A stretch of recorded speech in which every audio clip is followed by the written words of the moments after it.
All right, so look at this particular question. Let us solve this. It's very simple. Now they say we should solve this thing. You have 101.011.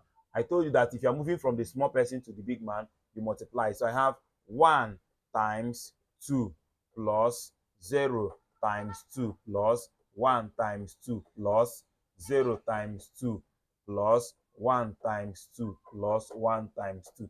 Now, this place before the decimal is where you start naming your 0. This is 1, 2, 3. So I will start from here. 0, 1, 2.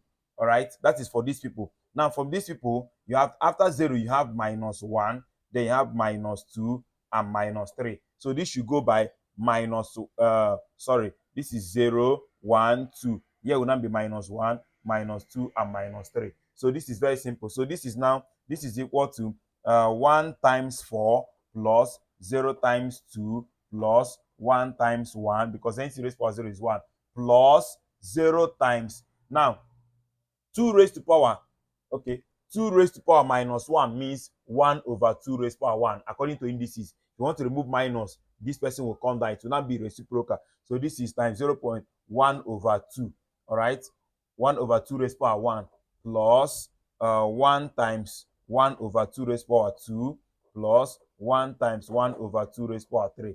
All right, so this is now, this time this will give you 4 plus 0 plus 1 plus, now 0 times anything is 0, but here 1 over 4, 1 divided by 4, press it in your calculator, because 2 raised to power 2 is 4. So you now say 1 divided by 4 will give you 0.25 times 1 will give you 0.25 plus 1 divided by 8. This is 8 here. So 1 divided by 8, you have 0.125 times 1 will give you 0.125. So if you add everything, you now have plus 0.25 plus 1 plus 4.